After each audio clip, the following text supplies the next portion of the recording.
Infectious Bursal Disease atau IBD, atau dikenal juga dengan penyakit Gumboro, avian nephrosis, avian infectious bursitis.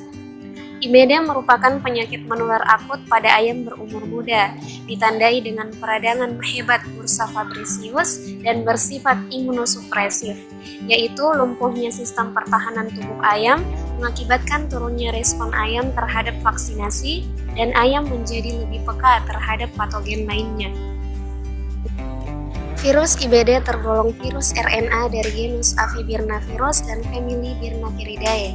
Virus ini mempunyai ukuran antara 55 sampai 65 nanomikron. Virus ini mempunyai bentuk icosahedral simetri dan tidak beramplop. Virus IBD diklasifikasikan menjadi dua serotype, yakni serotype 1 yang patogen untuk ayam dan serotype 2 yang menginfeksi kalkun tanpa menimbulkan gejala klinis. Gejala klinis IBD, ayam yang terserang ditandai dengan gejala depresi, nafsu makan menurun, lemah, gemetar, sesak nafas, bulu berdiri dan kotor, terutama bulu di daerah perut dan dubur. Selanjutnya diikuti dengan diare, feses berwarna putih kapur, dan kematian yang terjadi akibat dehidrasi. Genesa IBD yaitu umumnya melalui oral bersama pakan dan masuk ke usus, kemudian ditangkap oleh sel makrofag atau limfosit sebagai antigen presenting cell atau APC, sehingga menimbulkan efek imunosupresif pada ayam. Penyakit IBD ini menyerang ayam umur 3-6 minggu pada saat perkembangan Bursa fabricius mencapai optimum.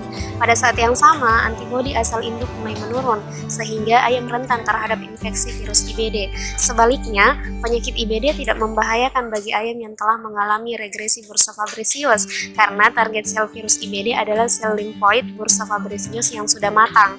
Infeksi IBD menyebabkan kerusakan pada Bursa fabricius yang berupa nekrosis dan apoptosis pada sel limfosit B. Keberadaan IBD dapat dideteksi 13 jam pasca infeksi pada sebagian besar folikel. Selanjutnya, virus menimbulkan lesi yang dapat menyebabkan kematian.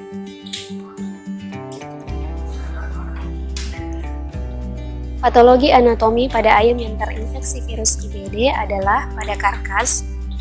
Karkas terlihat berwarna merah kegelapan dan kering disertai perdarahan pada ki atau ekimos terutama pada otot dada, paha, dan tungkai. Pada Bursa fabricius, pada awal infeksi, bursa tampak membesar, ukurannya sampai 3 kali lipat, selanjutnya cenderung atrofi. Pada hari ke-8, ukurannya tinggal sepertiga dari ukuran normal, dan di dalam lumennya terdapat perdarahan nekrosa atau massa perkejuan. Kemudian pada limpa terlihat sedikit membesar dan komesti, sering ditemukan bercak putih keabuan pada permukaannya, sementara pada ginjal mengalami pembengkakan yang disertai dengan endapan asam urat.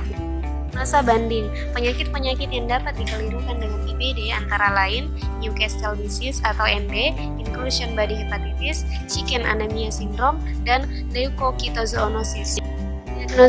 Diagnosa didasarkan atas gejala klinis, patologi anatomi, serta isolasi dan identifikasi virus. Identifikasi virus dapat dilakukan dengan pemeriksaan mikroskop elektron, uji agar gel precipitation AGP, virus neutralization VN, ELISA, fluorescence antibody technique FAT, immunopetoksidase, western blotting assay, dan polymerase chain reaction PCR. Pengobatan dan pencegahan. Tidak ada pengobatan yang efektif pada penyakit oleh virus, namun pemberian vitamin, elektrolit, dan mineral dapat mencegah dehidrasi serta pemberian antibiotik dapat mencegah infeksi sekunder. Cara pencegahan yang paling efektif adalah melakukan vaksinasi. Ada 2 jenis vaksin yang biasa digunakan, yaitu vaksin aktif atau live vaksin dan vaksin inaktif atau killed vaksin.